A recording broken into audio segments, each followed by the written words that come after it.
Hello student, कैसे हो आप सभी। आज हम बात करने जा रहे हैं रेस्पिरेशन चैप्टर के बारे में। रेस्पिरेशन बहुत ही ज़्यादा इम्पोर्टेंट चैप्टर है आप लोगों के लिए, अंडरस्टैंडिंग नॉलेज के लिए। आप सभी को पता चलना चाहिए कि हमारी बॉडी में, प्लांट्स की बॉडी में, ह्यूमंस की बॉडी में, किसी भी एनिमल्स की बॉडी में, या फिर कोई भी प्लांट हो सकता है, कोई भी ऑर्गेनिज्म जो सर्वाइव कर रहा है इस दुनिया में, उसमें रेस्पिरेशन प्रोसेस कैसे चलती है और रेस्पिरेशन का मतलब क्या होता है एक्चुअल में। ठीक है, आज हम इसी चैप्टर के बारे में डिस्कस करने जा रहे हैं। ठीक,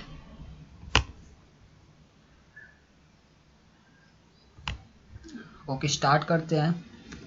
देखो, रेस्पिरेशन रेस्पिरेशन से पहले मैं आप लोगों को बताना चाहता हूँ कि जो हमारी बॉडी होती है या फिर किसी भी ऑर्गेनिज्म की बॉडी होती है, उसकी लाइफ को, किसी भी ऑर्गेनिज्म की लाइफ को सस्टेन करने के लिए, चलाने के लिए, रेगुलेट करने के लिए, उसकी मेटाबॉलिक एक्टिविटीज़ को, उसको मतलब जो भी प्रोसेसेस वो करता है अपने लाइफ में, ठीक है, उसको करने के लिए सभी ऑर्गेनिज्म को, every living organism needs energy. उसको करने के लिए क्या, किसकी ज़रूरत पड़ती है? एनर्जी की ज़रूरत पड़ती है। ठीक है ना। जो एनर्जी है वो बहुत ही ज़्यादा ज़रूरी है। अगर एनर्जी नहीं होगी तो हम सर्वाइव नहीं कर पाएंगे, कोई भी काम नहीं कर पाएंगे, कोई भी जॉब वगैरह नहीं कर पाएंगे अच्छे से। हम मेटाबॉलिक एक्टिविटीज़ को, हम मेटाबॉलिक एक्टिविटी क्या होती है, मैंने आपको बताया था न्यूट्रिशन वाले चैप्टर में कि जो मेटाबॉलिज्म है, हमारी बॉडी के अंदर जितनी भी रिएक्शंस चलती है ना, हमारी सेल के अंदर, बॉडी की सेल के अंदर, किसी भी लिविंग ऑर्गेनिज्म की बॉडी की सेल के अंदर जो भी मेटाबॉलिक एक्टिविटी चलती है, जो भी रिएक्शंस चलती हैं, है ना, उसको हम मेटाबॉलिक रिएक्शन बोलते हैं।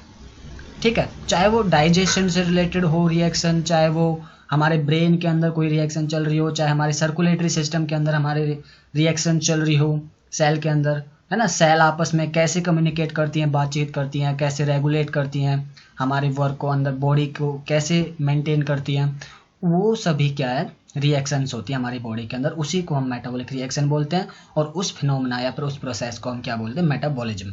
ठीक है ना। हमारे किसी भी लिविंग ऑर्गेनिज्म की बॉडी के अंदर जो मेटाबॉलिज्म प्रोसेस होती है उसको एनर्जी की जरूरत पड़ती है। Energy is needed for performing various metabolic activity in the body. ठीक है ना, मैंने बता दिया आपको ये। This energy is obtain by the oxidation of food. देखो, हम खाना खाते हैं, ठीक है, हम खाना खाते हैं, खाना खाते हैं तो खाने से हमें क्या मिलता है? ग्लूकोज मिलता है, हाँ, कार्बोहाइड्रेट, कार्बोहाइड्रेट मिलता है, प्रोटीन्स मिलती है ना, विटामिन्स मिलती हैं, मिनरल्स मिलते हैं। ये जो, इन्हीं को हम न्यूट्रिएंट्स बोलते हैं। ठीक है। अब कार्बोहाइड्रेट, जैसे हमने मान के चलो रोटी खाई, सब्जी खाई, उससे हमें एक पर्टिकुलर न्यूट्रिशन की बात कर लेते हैं, न्यूट्रिएंट की बात कर लेते हैं। जैसे कार्बोहाइड्रेट गया हमारी बॉडी में, कार्बोहाइड्रेट क्या है, स्टमक के अंदर वो डाइजेस्ट हो गया। आपने डाइजेशन की प्रोसेस पढ़ी थी मैन के अंदर, वो स्टमक में जाके क्या है, डाइजेस्ट हो गया। डाइजेस्ट होने के बाद जो कार्बोहाइड्रेट है वो उसकी छोटी यूनिट में टूट गया, कन्वर्ट हो गया, ब्रेक डाउन हो गया उसका, और वो छोटी यूनिट क्या कहलाती है? ग्लूकोज। ठीक है ना। ग्लूकोज C6H12O6, ग्लूकोज जो है स्मॉलेस्ट यूनिट होती है कार्बोहाइड्रेट की। अब ये ग्लूकोज जो है, आप लोगों को पता है ग्लूकोज से हमें एनर्जी मिलती है। अब ये ऑक्सीडेशन हो जाए, जब ये ऑक्सीजन के साथ में अभिक्रिया कर दे, रिएक्शन कर दे, ऑक्सीजन के साथ में रिएक्शन कर दे, उसको हम बोलते हैं ऑक्सीडेशन ऑफ फूड। मतलब ग्लूकोज का ऑक्सीजन के साथ में बाइंड होना, रिएक्शन करना, ऑक्सीडेशन ऑफ फूड कहलाता है। तो उससे हमें क्या मिलता है? ये एक्चुअल में माइनस का निशान नहीं है, ये एरो का निशान है। ठीक है, एरो का जो ग्लूकोज है ऑक्सीजन से जब बाइंड करेगा, अब एक ग्लूकोज मॉलिक्यूल 6 ऑक्सीजन मॉलिक्यूल से बाइंड करता है, तो उससे हमें क्या मिलेगा? देखो, पहली बात कार्बन डाइऑक्साइड मिलेगी, दूसरी बात वाटर रिलीज होगा उससे, ठीक है ना, तीसरी बात हमें एनर्जी मिलेगी। और यही एनर्जी हमें क्या है, हमारे काम के लिए ज़रूरत पड़ती है, हम काम के लिए यूज करते हैं, है ना। कुछ भी कर रहे हो हम काम, सो रहे हैं तो भी हम एक तरीके से काम करते हैं, जग रहे हैं तो देखो हम जग रहे हैं, जगने से देखो क्या, अगर हम, ये है कि मैं ये नहीं कहना चाह रहा कि अगर हम कोई चीज, कोई काम कर रहे हैं, पढ़ रहे हैं, खा रहे हैं, पी रहे हैं, या फिर कुछ जॉब वगैरह में जो काम करते हैं वो काम कर रहे हैं, उसी में एनर्जी की जरूरत पड़ती है। ठीक है। अगर हम खाली बैठे हुए भी हैं ना, हम बैठे हुए हैं अपने बेड पे बैठे हुए हैं और टीवी देख रहे हैं, या फिर हम नॉर्मली बैठे हुए हैं, बिल्कुल नॉर्मल, कोई ना हम बोल रहे हैं ना हलचल कर रहे हैं, कुछ भी बैठे हुए हैं खाली, तो इसका मतलब ये नहीं है कि हम एनर्जी की जरूरत हम नहीं पड़ रही है हमें, ठीक है, हम एनर्जी यूज नहीं कर रहे हैं, तब भी हम एनर्जी यूज कर रहे हैं। बता सकते हो कैसे कर रहे हैं, मुझे कमेंट में बताना, ठीक है, या फिर मैं बता देता हूँ आप लोगों को, मुझे पता है आप कोई भी जो है कमेंट नहीं करेगा। तो देखो, हम बैठे हुए हैं खाली, कोई काम नहीं कर रहे, एक्सटर्नल जो है हम काम नहीं कर रहे हैं, अब बैठे हुए हैं, तो एनर्जी कहाँ कहाँ यूज हो रही है। पहली बात, हमारी आंखें खुली हैं, ठीक है, पलकें झपक रही हैं, ठीक है ना। अब ये भी, इसको झपकने के लिए भी एनर्जी की ज़रूरत पड़ती है। क्यों? ये ऑटोमेटिक नर्वस सिस्टम जो होता है ना, ऑटोनोमिक नर्वस सिस्टम जो होता है ना, जिसमें अपने आप हम पलकों को रोक नहीं सकते ज़्यादा देर तक, ठीक है, क्योंकि ये क्या है, ऑटोनोमिक नर्वस सिस्टम। जब हम नर्वस सिस्टम पढ़ेंगे तो 3 टाइप के ब्रेन होते हैं, CNS, PNS, ANS। तो जो ANS जो होता है, ऑटोनोमिक नर्वस सिस्टम जो है, वो क्या करता है, हमारी कुछ बॉडी पार्ट्स को रेगुलेट करता है। जैसे कि सांसें हम अपनी मर्जी से नहीं लेते, अपनी मर्जी से रोक नहीं सकते, ठीक है ना, वो चलती रहती हैं, सो जाएं तो भी वो चलती रहेंगी, ठीक है। अब वो जो है पलकें झपक रही हैं, वो ANS काम कर रहा है। अब ANS जो है ना, ब्रेन का टाइप है, वो क्या कर रहा है, वो काम करने के लिए एनर्जी ले रहा है, एनर्जी की जरूरत पड़ रही है।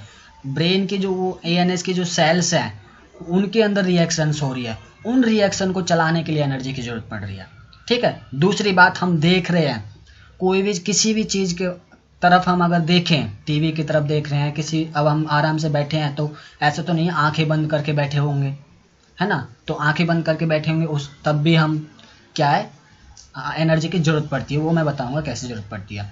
अब देखो, आंखें खुली हुई हैं, तो किसी चीज़ की तरफ देख रहे हो, वो डायरेक्ट आपके माइंड में जा रही है, थॉट आ रहा है आपके माइंड में, कोई भी चीज़, कोई पिक्चर देख रहे हो, कोई फोटो या फिर कोई ऑब्जेक्ट आप देख रहे हो, किसी से बातचीत कर रहे हो, तो क्या है, वो आपकी आंखों में सिग्नल जा रहा है विजिबल लाइट के थ्रू, और वो आपके ब्रेन में थॉट पैदा कर रहा है, ठीक है ना। आप सोच पा रहे हो उस वजह से। और जो सोच रहे हैं तो कौन काम कर रहा है, ब्रेन काम कर रहा है, आंखें काम कर रही हैं, आंखों की जो सेल्स वो काम कर रही है, सिग्नल रिसीव कर रही हैं, है ना, रेटिना तक, और इमेज बना रही हैं, और इमेज को ब्रेन में हमें क्या है, उससे सिग्नल मिल रहा है, और हमारे ब्रेन के अंदर थॉट आ रहा है। तो उस मतलब, चाहे आप हम खाली बैठे हैं ना, तो हमारी बॉडी के अंदर कुछ ना कुछ रिएक्शंस होती रहती है। सर्कुलेटरी सिस्टम है, अपने आप चल रहा है, ठीक है, धड़कनें अपने आप चल रही है ना, है, हम सांस ले रहे हैं, अपने आप चल रही है, ठीक है, कोई भी प्रोसेस होती है, प्यास लगती है, भूख लगती है, अपने आप होती है। तो इन प्रोसेस को करने के लिए भी एनर्जी की जरूरत पड़ती है। और अगर बाहर हम जैसे कि पढ़ रहे हैं, टीवी देख रहे हैं, कुछ खेल रहे हैं, जॉब कर रहे हैं, तो उसमें भी एनर्जी की ज़रूरत पड़ती है, उसमें जल्दी जल्दी एनर्जी खर्च होती है। बैठे हैं, आराम से बैठे हैं, तो उसमें इतनी जल्दी जल्दी एनर्जी खर्च नहीं होती, कम एनर्जी की ज़रूरत पड़ती है, बट पड़ती ज़रूर है, ठीक है ना। इसलिए क्या है, एनर्जी की ज़रूरत तो पड़ेगी ही पड़ेगी। अब जो ग्लूकोज है ना, जो हम खाना खा रहे हैं, उसमें से ग्लूकोज बनता है। अब ग्लूकोज से जाके ऑक्सीजन बाइंड हो जाए, रिएक्ट कर जाए, तो ये ग्लूकोज मॉलिक्यूल को तोड़ देती है, ऑक्सीजन जो है ये तोड़ देती है, ठीक है। अब ये तोड़ देगी तो ये कार्बन डाइऑक्साइड, वाटर और एनर्जी में कन्वर्ट हो जाता है। एनर्जी का मतलब यहाँ पे क्या है, ATP से है, एडिनोसिन ट्राइफॉस्फेट, उसके बारे में भी हम बात करेंगे इस चैप्टर में। तो ये था कि हमें एनर्जी की जरूरत क्यों पड़ती है, और हर ऑर्गेनिज्म को एनर्जी की जरूरत पड़ती है। एक्चुअल में ये जो प्रोसेस है ना, यही रेस्पिरेशन की प्रोसेस है, ठीक है ना, यही रिएक्शंस हमारी बॉडी के अंदर चलती रहती है, ठीक है, ये ग्लूकोज का ऑक्सीडेशन होता रहता है। अब हम बात करते हैं डेफिनेशन के बारे में। डेफिनेशन क्या है रेस्पिरेशन की। देखो, respiration is a biochemical reaction, biochemical process. Bio का मतलब लाइफ, कोई लिविंग ऑर्गेनिज्म है, और केमिकल का मतलब जो केमिस्ट्री से रिलेटेड केमिकल्स सीक्रेट हो रहे हैं उसमें, ठीक है ना। और प्रोसेस मतलब जो किसी लिविंग ऑर्गेनिज्म के अंदर अगर केमिकल रिएक्शन हो रही है तो उसको बायोकेमिकल रिएक्शन बोलते हैं। अब वो जो रिएक्शन है किन किन स्टेप्स में पार्टिसिपेट करती है। पहला है इनटेक ऑफ एनवायरमेंटल ऑक्सीजन। सबसे पहले रेस्पिरेशन के अंदर अगर कुछ होगा तो ऑक्सीजन की जरूरत पड़ेगी। ऑक्सीजन कहाँ से आ रही है, एनवायरमेंट से, सांस ले रहे हैं ना हम, ऑक्सीजन अंदर जा रही है नाक के थ्रू, है ना, आपके नोस्ट्रिल्स के थ्रू ऑक्सीजन अंदर जा रही है बॉडी के, ठीक है। अब वो ऑक्सीजन गई, खाना हमने खा रखा है ऑलरेडी, है ना। ये नहीं है कि हम भाई पहले मतलब कि ऑक्सीजन ले ले और उसके बाद खाना खा ले तो प्रोसेस चलेगी, ऐसा कुछ नहीं है। खाना हम 2-3 टाइम जो खाते हैं दिन में, वो क्या है, हमारी बॉडी के अंदर डाइजेस्ट हो जाता है, डाइजेस्ट होके उसमें जो एक्स्ट्रा जो ग्लूकोज बनता है वो लीवर के अंदर जाके स्टोर हो जाता है, और जैसे जैसे ज़रूरत पड़ती है, कम पड़ जाता है, तो वो क्या है, यूज कर लिया जाता है। जैसे कि मान के चलो कोई आदमी है, जॉब कर रहा है, उसकी 30-35 हज़ार सैलरी है या फिर जितनी भी है, तो उसका मंथली जो खर्चा है वो मान के चलो 15 या 20 हज़ार का है ना। 15-20 हज़ार में उसका खर्चा चल जाता है 30 दिन का, ठीक है ना, क्योंकि फिर 1 महीने बाद फिर से सैलरी आ जाएगी, तो 30 दिन का वो 15 हज़ार में उसका खर्चा चल रहा है, तो बचे कितने, 20 हज़ार, 35 हज़ार सैलरी है तो 20 हज़ार बचे ना। अब 20 हज़ार को वो क्या करेगा, अपने अकाउंट में स्टोर कर देगा, है ना, अपने अकाउंट में डाल देगा, जिससे कि मान के चलो इमरजेंसी के टाइम पे कोई खर्चा आ जाए, है ना, इमरजेंसी के टाइम पे वो उनको यूज कर सके। ऐसे ही क्या होता है कि हम क्या खाना खाते हैं, खाना खाने के टाइम पे जो खर्चा होता है बॉडी के अंदर एनर्जी का, ग्लूकोज का, वो तुरंत कर लिया जाता है, ठीक है। अब उसमें से बच जाता है जो, वो लीवर के अंदर स्टोर कर लिया जाता है। अब मान के चलो कभी ज़्यादा काम करने लग गए हम, ज़्यादा ज़रूरत पड़ गई इमरजेंसी में, तो लीवर से ले लिया जाता है वापस, ठीक है ना, और फिर जब हम खाना खाते हैं दोबारा से स्टोर कर लिया जाता है, एक तरीके से दूसरे महीने की सैलरी आ गई है, ठीक है ना। तो अब हम ये क्या है, इससे ऑक्सीजन जो है, हमने खाना खा रखा था, ग्लूकोज था हमारे अंदर बॉडी के अंदर ऑलरेडी सेल्स के अंदर, तो वो ऑक्सीजन हमने नोस्ट्रिल्स के थ्रू ली, नाक के थ्रू हमारे लंग्स में गई, लंग से क्या है, ब्लड में गई, ब्लड से क्या है, वो ब्लड में ही ग्लूकोज मिलेगा आपको, है ना, ब्लड से ग्लूकोज ट्रांसपोर्ट कर दिया जाता है ना सेल्स को, ठीक है ना। तो वो क्या है, अलग अलग बॉडी पार्ट में ब्लड के द्वारा जो है ग्लूकोज ट्रांसपोर्ट कर दिया जाता है पूरे शरीर के अंदर।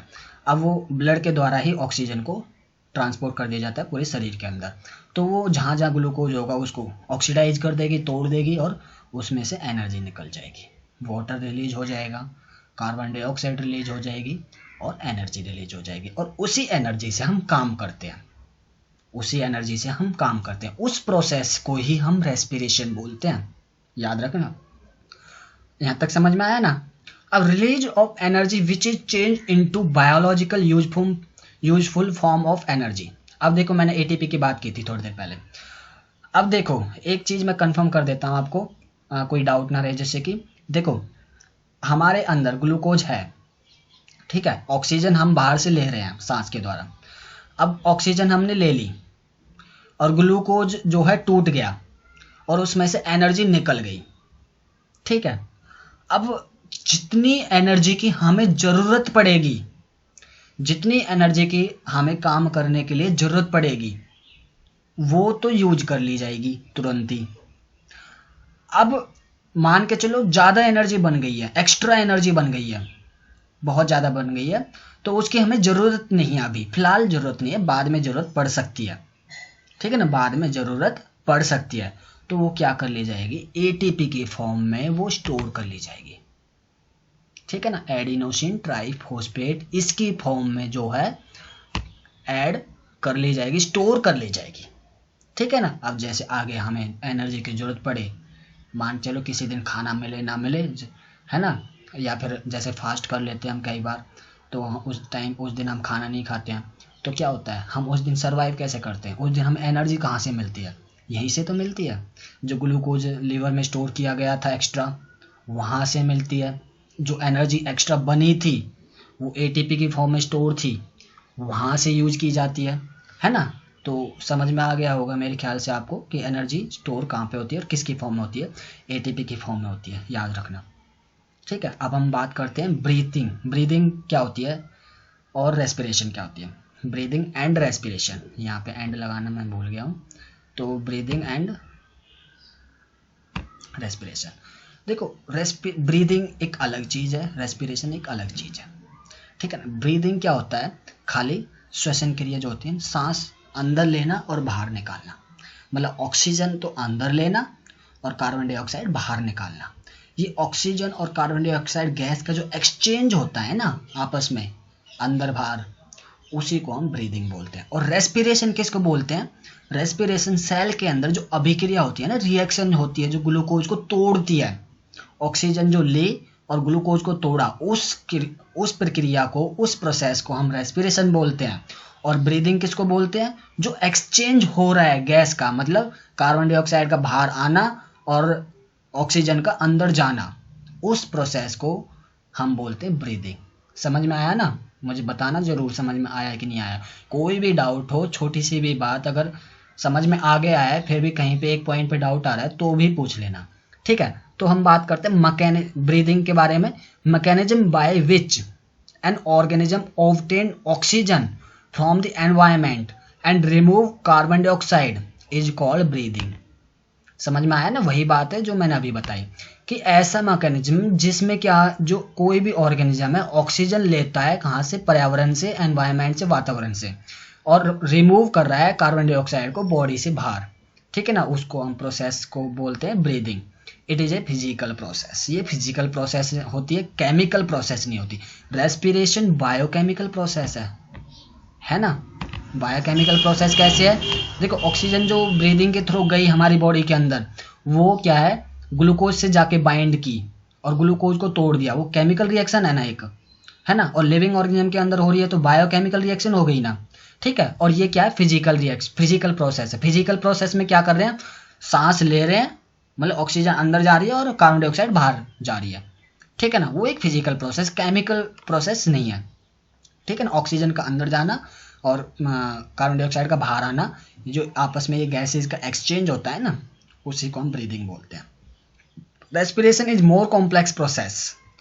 रेस्पिरेशन कॉम्प्लेक्स प्रोसेस है भाई। अब ब्रीदिंग में सिंपल क्या हो रहा है? ऑक्सीजन ले रहे हैं अंदर और कार्बन डाइऑक्साइड निकाल रहे हैं, बस इतना ही तो हो रहा है। लेकिन रेस्पिरेशन में क्या हो रहा है? रेस्पिरेशन में केमिकल रिएक्शंस आ रही हैं, बहुत सारी केमिकल रिएक्शंस होती हैं, ठीक है ना, हमारी बॉडी के अंदर।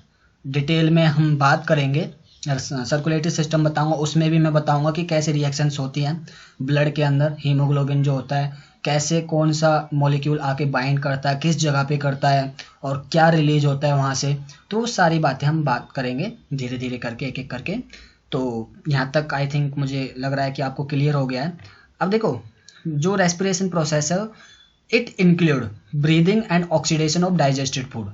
रेस्पिरेशन में क्या होता है? ब्रीदिंग प्रोसेस होती है भाई। ब्रीदिंग प्रोसेस क्यों? पहले तो ऑक्सीजन का अंदर जाना होगा, ठीक है। ऑक्सीजन अंदर चली गई तो फिर ग्लूकोज को ऑक्सीडाइज करना होगा, ऑक्सीजन को, है ना। जो डाइजेस्टेड फूड है, डाइजेस्ट हो चुका है, जिससे ग्लूकोज रिलीज हो चुका है, एनर्जी, मतलब ग्लूकोज मॉलिक्यूल जो सेल के अंदर है, और वहाँ से ब्रीदिंग प्रोसेस से ऑक्सीजन जाके उस ग्लूकोज को तोड़ देगी। उस ब्रेक डाउन को ऑक्सीडेशन कहते हैं, ऑक्सीजन जब बाइंड करता है ग्लूकोज से, ठीक है ना। Sorry, in these cells in order to release energy. जैसे वो टूट जाएगा, ब्रेक डाउन हो जाएगा उसका, तो वहाँ से एनर्जी रिलीज हो जाएगी।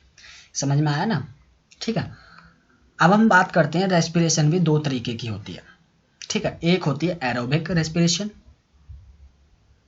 रेस्पिरेशन का टाइप है एरोबिक रेस्पिरेशन, और एक है एनारोबिक रेस्पिरेशन। देखो, इस दो वर्ड में क्या है, थोड़ा सा डिफरेंस है। ये एरोबिक है और ये एनारोबिक, मतलब इसमें ए एन जुड़ गया, ए एन जुड़ गया। देखो, मैंने आपकी नाइन्थ क्लास में जब मैं आपको पढ़ा रहा था, तो शायद मैंने ये चीज़ आपको बताई थी बायोलॉजी के अंदर। अगर किसी वर्ड के आगे एन या फिर ए एन या फिर ए एन, देखो ए एन तो इसलिए लगा है क्योंकि यहाँ पे वोवल्स है, ठीक है। और देखो, कोई भी वर्ड है एन या फिर ए एन आगे लग जाए किसी वर्ड के आगे, तो उसका मतलब होता है नॉट। एन का मतलब होता है नॉट। ए एन आके लग जाए या फिर ए सॉरी, यहाँ पे ए, ठीक है। किसी वर्ड के आगे ए लग जाए या फिर ए एन लग जाए, तो उस ए का मतलब होता है नॉट या फिर विदाउट, और उस ए एन का मतलब होता है नॉट या फिर विदाउट। वो तो आगे क्या है, यहाँ पे स्वर है, व्यंजन है, ये सब उससे पता चल जाता है हमें कि ए लगेगा, एन लगेगा, है ना। अगर किसी वर्ड के आगे बायोलॉजी में, मैं बायोलॉजी की बात कर रहा हूँ, ये नहीं है इंग्लिश का कोई वर्ड है और आप कह दो भाई उसके यहाँ पे मान चलो किसी वर्ड के आगे ए लगा हुआ और वो ए से ही स्टार्ट हो रही है स्पेलिंग, है ना, जैसे कि एरोबिक में ए से स्टार्ट हो रही है, तो ये एक ही वर्ड है, ठीक है ना। अगर इस वर्ड के आगे ए एन लग जाए, जैसे कि यहाँ पे लग गया, तो उसकी मैं बात कर रहा हूँ। कहीं आके आप मुझे पे ये कहने लगो सर आप गलत बता रहे हो, मैं बायोलॉजी की बात कर रहा हूँ, सिर्फ याद रखना, ठीक है, साइंस की बात कर रहा हूँ ना कि इंग्लिश की। तो ए एन का मतलब होता है नॉट और ए का मतलब होता है नॉट। ए या ए एन का मतलब नॉट या फिर विदाउट। तो ये इंग्लिश वाला ए नहीं है कि कह दो कि ए का मतलब तो एक होता है, ठीक है ना, वो वाला वर्ड नहीं है ये, मैं बायोलॉजी की बात कर रहा हूँ। तो देखो ए एरोबिक का मतलब होता है अगर कोई ऑर्गेनिज्म ऑक्सीजन से, मतलब ऑक्सीजन की प्रेजेंस में रेस्पिरेशन कर रहा है, ऑक्सीजन से ग्लूकोज को तोड़ रहा है, ब्रेक डाउन कर रहा है, ऑक्सीडाइज कर रहा है ग्लूकोज को, तो उसको, उस ऑर्गेनिज्म को, वो जो प्रोसेस होती है उसको एरोबिक रिएक्शन बोलते हैं, ठीक है ना, रेस्पिरेशन में। अगर कोई ऑर्गेनिज्म ऑक्सीजन के बिना रेस्पिरेशन कर रहा है, ऑक्सीजन की जरूरत नहीं पड़ रही है उसको रेस्पिरेशन करने के लिए, ठीक है, उसको, उस ऑर्गेनिज्म को बोलते हैं एनारोबिक, ठीक है ना। एरोबिक जो ऑक्सीजन की प्रेजेंस में, याद रखना ऑक्सीजन की प्रेजेंस में, और जो यहाँ पे ए एन लग गया, ए एन का मतलब नॉट, और एरोबिक का मतलब ऑक्सीजन की प्रेजेंस, मतलब यहाँ पे नॉट लग गया तो इसका पूरा मतलब क्या हो गया, ऑक्सीजन की प्रेजेंस नहीं है, ऑक्सीजन की जरूरत नहीं है, इसलिए एनारोबिक बोल दिया इसको, ठीक है। तो majority of organism except certain anaerobic bacteria, कुछ एनारोबिक जो कि ऐसे बैक्टीरिया, ऐसे यीस्ट, ऐसे एंडोपैरासाइट जो कि ऑक्सीजन की एब्सेंस में रेस्पिरेशन प्रोसेस करते हैं।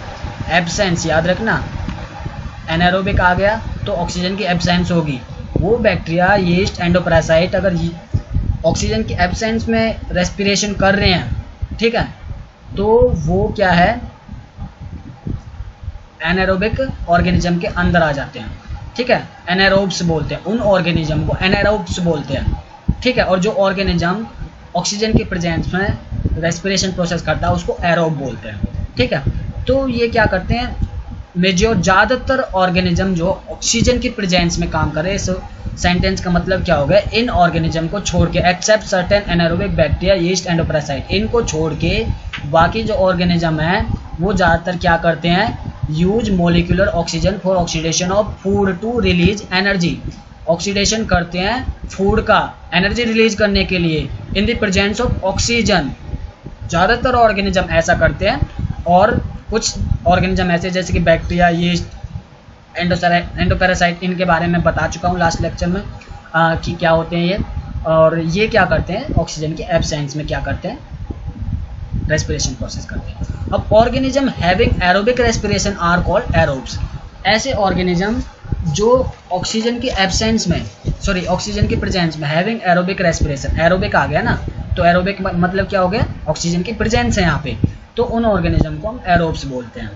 ठीक है, उन ऑर्गेनिज्म को हम क्या बोल रहे हैं, एरोब्स बोल रहे हैं। याद रखना, अगर कोई भी प्रॉब्लम आए ना इस चीज़ में तो मुझे ज़रूर बता देना, ठीक है,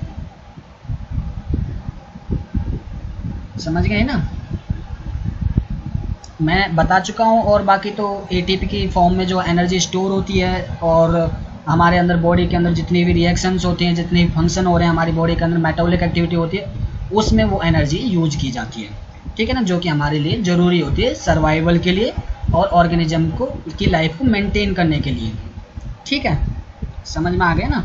आपके पास जो आज मैंने सुबह नोट्स भेजे हैं उनमें देखना कि क्या क्या दे रखा है और क्या मतलब एक्स्ट्रा है उसमें, अगर कुछ उनमें से कुछ समझ नहीं आता है ना तो ज़रूर बताना मुझे, ठीक है ना, व्हाट्सएप पे बता देना या फिर कमेंट में बता देना, जैसी आपकी इच्छा उस तरीके से आप बता देना, लेकिन डाउट ज़रूर बताना अगर कोई डाउट है तो, क्योंकि मैं नहीं चाहता एक भी वर्ड अगर इसमें तुम्हें समझ नहीं आ रहा है तो वो रह जाए, ठीक है ना, अच्छे से करना है। अब हम बात करेंगे, देखो ये रिएक्शन मैं समझा देता हूँ आपको, ग्लूकोज है, ठीक है ना, ये ग्लूकोज का स्ट्रक्चर है, हाँ, ग्लूकोज C6H12O6, ये ग्लाइकोलाइसिस प्रोसेस होती है इसमें। ग्लाइकोलाइसिस ग्लूकोज का ब्रेकडाउन कहलाता है। ग्लाइकोलाइसिस टूट जाता है किसमें, पायरुवेट, ये भी एक तरीके का केमिकल है। अब ये पायरुवेट टूट जाए ना तो क्या होगा, एक प्रोसेस जाएगी उन ऑर्गेनिज्म के अंदर जिनमें ऑक्सीजन नहीं होती, ठीक है ना, और जिनको ऑक्सीजन की जरूरत नहीं पड़ती, ठीक है ना, रेस्पिरेशन के लिए।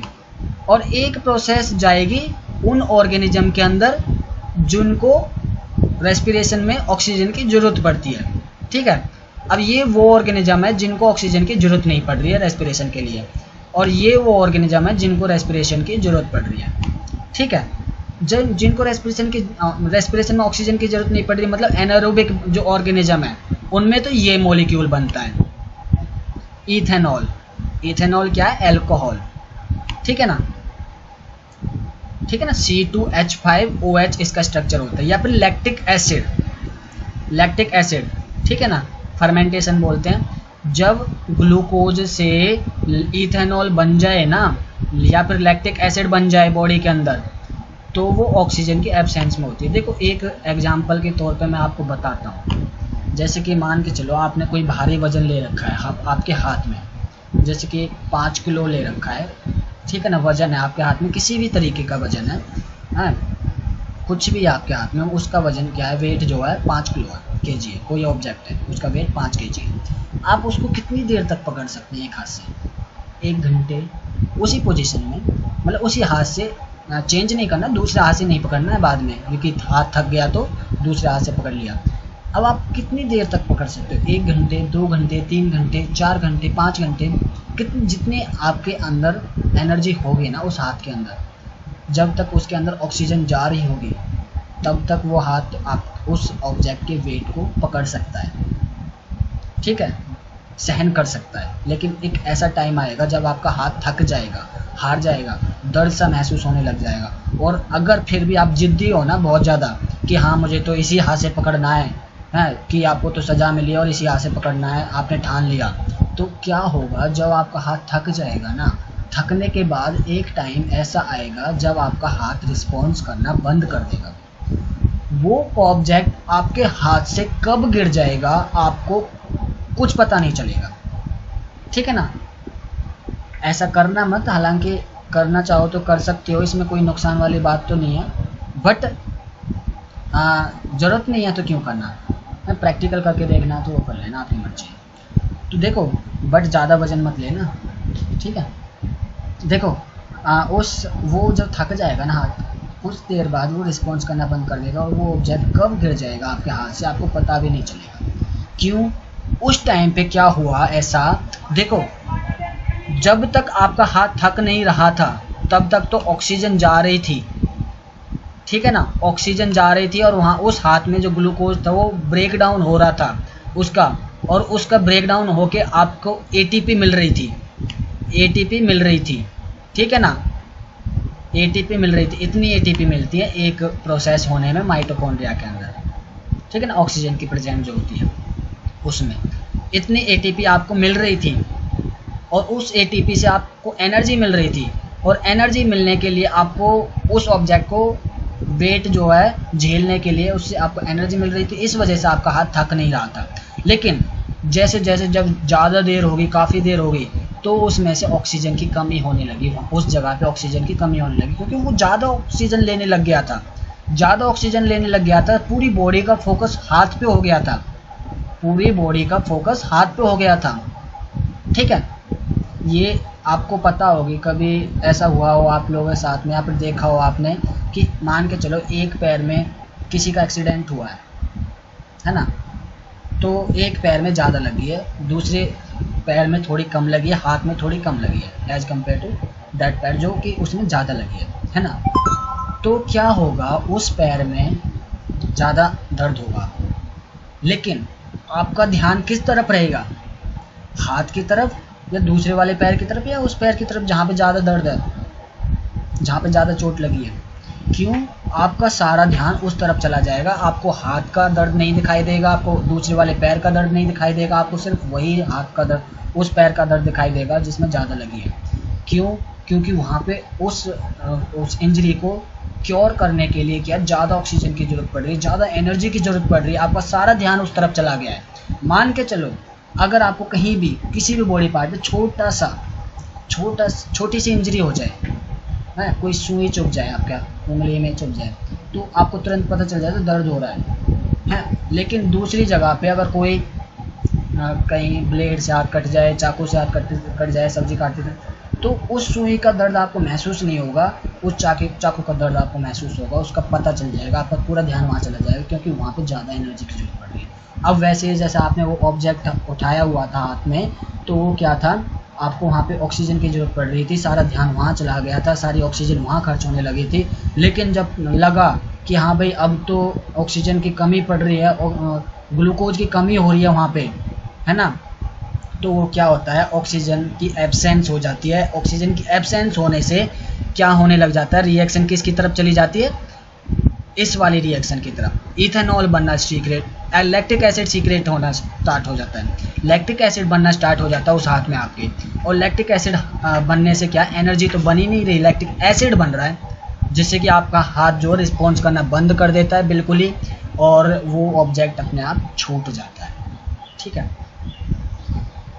ऐसे ही क्या है, ये जो एक्सपेरिमेंट कई बार हो चुके हैं रियल लाइफ में कई और इंसानों के तो ये आई थिंक आपको समझ में आ गया होगा। ठीक है, तो ये था एरोबिक एंड एनारोबिक रेस्पिरेशन। अब हम बात करते हैं कुछ डिफरेंसेस की। रेस्पिरेशन हम पढ़ ही रहे हैं अभी, ठीक है ना, और फोटोसिंथेसिस। रेस्पिरेशन क्या है, ये एक मेटाबॉलिज्म का पार्ट है। मेटाबॉलिज्म हमारे बॉडी के अंदर किसी भी लिविंग ऑर्गेनिज्म की बॉडी के अंदर हो रही है, ठीक है, उसको मेटाबॉलिज्म बोलते हैं। फोटोसिंथेसिस ये भी मेटाबॉलिज्म का पार्ट है। अब भाई मेटाबॉलिज्म का मतलब क्या है, बॉडी के अंदर रिएक्शंस होना। रिएक्शन तो फोटोसिंथेसिस प्रोसेस में भी होती है, जस्ट अपोजिट है रेस्पिरेशन के। रेस्पिरेशन में क्या, ग्लूकोज का ब्रेकडाउन होकर कार्बन डाइऑक्साइड और वाटर बनता है, एनर्जी बनती है। फोटोसिंथेसिस में क्या होता है, कार्बन डाइऑक्साइड, वाटर और एनर्जी मिलकर के क्या बनाती है, ग्लूकोज बनाती है। जस्ट अपोजिट हो गया ना, ठीक है। अब रेस्पिरेशन में क्या हो रहा है, ब्रेक डाउन हो रहा है, किसका, ग्लूकोज का, है ना, और क्या मिल रहा है हमें, एनर्जी। इसमें क्या हो रहा है, ये एनर्जी को ले रही है, यूज कर रही है, और क्या बना रही है, ग्लूकोज। ठीक है, use energy store in chemical bond. ये क्या एनर्जी को कहाँ पे स्टोर करती है, केमिकल बॉन्ड में, जैसे कि एडेनोसिन टाइप हो, शुगर हो गया, फैट हो गया, प्रोटीन हो गया, इनके अंदर एनर्जी स्टोर हो रही है और एटीपी की फॉर्म में स्टोर हो रही है। ठीक है, और इसमें ये क्या करता है, लाइट एनर्जी को यूज करके एनर्जी को यूज करता है सन से।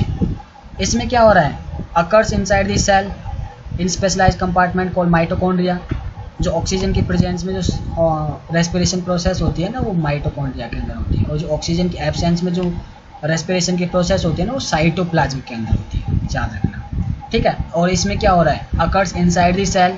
सही है, यहाँ तक तो सेम है, स्पेशलाइज्ड कंपार्टमेंट, लेकिन किसके अंदर हो रही है, क्लोरोप्लास्ट के अंदर। ठीक है, किसके अंदर हो रही है, क्लोरोप्लास्ट, और इसमें माइटोकॉन्ड्रिया। फोर्थ में क्या लिखा हुआ है, हैपेंस इन ह्यूमंस। कहाँ कहाँ पे होती है रेस्पिरेशन, ह्यूमन के अंदर, एनिमल के अंदर, प्लांट्स के अंदर और माइक्रो ऑर्गेनिज्म के अंदर, मतलब लगभग सभी ऑर्गेनिज्म में हो रही है। लेकिन ये क्या है, सिर्फ और सिर्फ प्लांट्स और माइक्रो ऑर्गेनिज्म। ह्यूमन के अंदर, एनिमल के अंदर फोटोसिंथेसिस प्रोसेस नहीं होती है, याद रखना, आपको पता ही है, याद क्या रखना इसमें। फिफ्थ पॉइंट में क्या लिखा हुआ है, include a metabolic pathway for break down sugar. Include a metabolic pathway, metabolic pathway होता है, और शुगर मतलब ग्लूकोज का ब्रेकडाउन होता है। सही है, इंक्लूड ए मेटाबॉलिक पाथवे, यहाँ तक सही है। फॉर बिल्डिंग शुगर, इसमें तो जो ग्लूकोज है टूट रहा है और इसमें बन रहा है। ठीक है, uses an electron transport chain to make energy. अब ईटीसी मैंने पढ़ाई थी आपको फोटोसिंथेसिस प्रोसेस में, है ना, एटीपी बनाने के लिए इलेक्ट्रॉन ट्रांसपोर्ट चेन को यूज करता है, ये भी इलेक्ट्रॉन ट्रांसपोर्ट चेन यूज करता है टू मेक एनर्जी। ठीक है ना, get rid of excess electrons by dumping them on oxygen. ये क्या कर रहा है, एक्सेस इलेक्ट्रॉन को निकाल देता है ऑक्सीजन से। Steal electron from water living behind waste oxygen, waste oxygen होती है उसकी फॉर्म में ये छोड़ देता है। ठीक है ना, तो प्रोसेस क्या है, दोनों एक तरीके से अपोजिट प्रोसेस है। मेटाबॉलिक रिएक्शंस यूज कर रही हैं, ऑर्गेनली अलग अलग हो गई है ना। ये रेस्पिरेशन सभी ऑर्गेनिज्म के अंदर पाई जाती है, कुछ ऑर्गेनिज्म में पाई जाती है सिर्फ प्लांट और माइक्रो ऑर्गेनिज्म में, ठीक है ना। ये भी मेटाबॉलिक पाथवे यूज करती है, ये भी मेटाबॉलिक पाथवे, इसमें सिर्फ फर्क इतना है, इसमें ब्रेक डाउन होता है और इसमें बिल्ड होता है, मतलब सिंथेसिस होती है, ठीक है। और इसमें भी एटीपी बनती है, इसमें भी। तो ऐसे क्या है कि रेस्पिरेशन फोटोसिंथेसिस जो है इनके अंदर डिफरेंस है, आपके नोटबुक में दे रखा है, ठीक है। अब बात आती है कंबसन और रेस्पिरेशन। कंबसन जो होता है वो बर्निंग को हम कंबसन कहते हैं, कोई भी चीज़ बर्न होगी। The energy is release at once, एक बार एनर्जी रिलीज होती है, जैसे कोई चीज़ जला दी तो उसमें से आग जलेगी और आग से जो एनर्जी रिलीज होगी वो एक टाइम होगी। फिर को मान चल लकड़ी जला दी, लकड़ी एक बार जल गई, राख बन गई उसकी, तो राख को हम दोबारा थोड़ी ना जला सकते हैं। लेकिन रेस्पिरेशन में क्या होगा, एनर्जी जो है स्टेज पे जैसे जैसे हम खाना खाते जाएंगे वैसे वैसे एनर्जी रिलीज होती जाएगी, है कि नहीं। अब खाने का मतलब क्या है, जो खाना हमने खाया है वो क्या है, ब्रेक डाउन होता जाएगा छोटे छोटे पार्ट में, जैसे कि कार्बोहाइड्रेट है, कार्बोहाइड्रेट का ओलिगोसैकेराइड में कन्वर्ट हो गया, डाइसैकेराइड में कन्वर्ट हो गया, मोनोसैकेराइड ग्लूकोज जिसे हम बोलते हैं उसमें कन्वर्ट हो गया। तो इस सेक्टोरल स्टेजेस पे चलती है, ठीक है। तो एनर्जी धीरे धीरे करके स्टेप बाय जो मिलती रहती है एनर्जी इसमें रेस्पिरेशन। अब इसमें क्या है, शुगर मेल्ट होना, chars and later burn to produce flame. कोई भी ऑब्जेक्ट हम अगर जला रहे हैं तो वो क्या है, कंबसन है। No charring occurs during oxidation of sugar. इसमें कोई भी चेयरिंग का मतलब क्या होता है, इसका मतलब है जैसे कोई ऑब्जेक्ट अधूरा जले, ठीक है ना, और काला काला हो जाता है, तो वो प्रोसेस है, ठीक है ना। और इसमें तो ऐसा कुछ होता नहीं रेस्पिरेशन के अंदर। इसके अंदर क्या, नो इंटरमीडिएट्स आर फॉर्म। देखो अगर एक बार कोई चीज़ ऑब्जेक्ट जल गया तो वो जल ही गया, बीच में कुछ नहीं रहना जाना। लेकिन इसमें बहुत सारे इंटरमीडिएट है ना, जैसे कार्बोहाइड्रेट, तो ग्लूकोज का टूटेगा, क्या बनेगा, वाटर मिलेगा हमें, कार्बन डाइऑक्साइड मिलेगी हमें, एनर्जी मिलेगी, तो बहुत सारे इंटरमीडिएट्स इसके अंदर मिलते हैं। Occurs in the absence of water, combustion water की एब्सेंस में, अगर वाटर होगा तो नहीं जलेगा। अगर मान लो कोई गीली लकड़ी है तो वो जलती नहीं है, ठीक है ना। Occurs in the presence of water, ये वाटर के प्रेजेंस में होती है। क्योंकि क्या होता है, जो हम खाना खाते हैं उसमें वाटर होता है कि नहीं होता है, होता है। ग्लूकोज में वाटर होता है कि नहीं होता है, होता है ना, रिलीज भी होता है।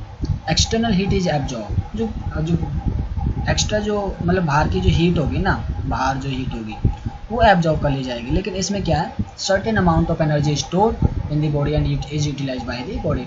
मैंने बताया था कि जो एक्स्ट्रा एनर्जी जो बच जाती है वो स्टोर कर ली जाती है और बाद में यूटिलाइज कर ली जाती है। एंजाइम्स आर नॉट रिक्वायर्ड, इसमें एंजाइम की जरूरत नहीं पड़ती, और इसमें जो है रिएक्शन को तेज करने के लिए एंजाइम्स की रिक्वायरमेंट होती है। डाइजेशन में अलग अलग एंजाइम्स का यूज होता है, रिएक्शंस में अलग अलग एंजाइम का यूज होता है, आपको पता है। इसके बाद है एरोबिक एंड एनारोबिक, ये मैं बता चुका हूँ आपको। Respiration take place in the presence of oxygen, बताया था अभी। Respiration takes place in the absence of oxygen, जहाँ पे एन आ जाए किसी वर्ड के अंदर, ए एन या फिर एन ए आ जाए, ए एन या फिर ए आ जाए, उसका मतलब होता है नॉट, ठीक है ना। और एरोबिक का मतलब प्रेजेंस ऑफ ऑक्सीजन, तो एनारोबिक मतलब absence of oxygen. It occurs in the cytoplasm, मैंने बताया था कि जो एरोबिक रिएक्शन है वो माइटोकॉन्ड्रिया में होती है और जो एनारोबिक रिएक्शन है वो साइटोप्लाज्म में। लेकिन एक फैक्ट और है, एरोबिक रिएक्शन साइटोप्लाज्म में भी होती है और माइटोकॉन्ड्रिया में भी होती है, लेकिन जो एनारोबिक रेस्पिरेशन होगी वो सिर्फ और सिर्फ साइटोप्लाज्म में होगी, ठीक है ना। इसमें क्या है, usually glucose is broken down into carbon dioxide and water. Aerobic respiration में ग्लूकोज टूटता है, carbon dioxide and water. Glucose is broken down into ethanol, ये भी मैं बता चुका हूँ, इथेनॉल है ना, इसको इथाइल अल्कोहल भी हम बोल देते हैं। और aerobic respiration occurs in mammals including humans, सभी मैमल के अंदर पाई जाती है, ह्यूमन को भी लगा के, ठीक है ना। और एनारोबिक रेस्पिरेशन जो है यीस्ट के अंदर, some type of bacteria, also in plants, कुछ प्लांट ऐसे हैं जिनमें एनारोबिक रेस्पिरेशन होती है, ऑक्सीजन की जरूरत नहीं पड़ती जहाँ पे। तो ये थे कुछ डिफरेंसेस, ठीक है। अब नेक्स्ट लेक्चर में हम बात करेंगे आपके किसके बारे में, exchange of gases in plants. Plants में कैसे एक्सचेंज होता है गैस का, मतलब ऑक्सीजन और कार्बन डाइऑक्साइड का, उसके बारे में बात करेंगे। ये लेक्चर भी मैं आज ही डालने वाला हूँ, तो ये वीडियो आप केयरफुली जो कंप्लीट देखें, हालांकि मैं लास्ट में बोल रहा हूँ, जो बच्चे कंप्लीट देख चुके होंगे तभी उनको इस स्टेटमेंट का पता चल पाएगा। लेकिन ये बहुत ही इंटरेस्टिंग टॉपिक है, बहुत ही अच्छा टॉपिक है, बहुत ही नॉलेजेबल टॉपिक है, ठीक है ना। यही चीज़ अगर आप आगे चल के मेडिकल लेते हो तो यही छोटी छोटी चीज़ें आपको काम देंगी डॉक्टर बनने के लिए, ठीक है। डॉक्टर बनना कोई इतना हार्ड नहीं है, अगर हम एक एक वर्ड को समझ के चलें अच्छे से अभी से ही।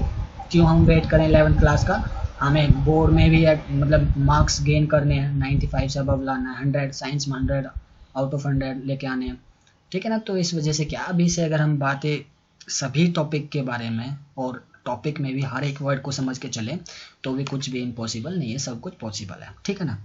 Okay, thank you.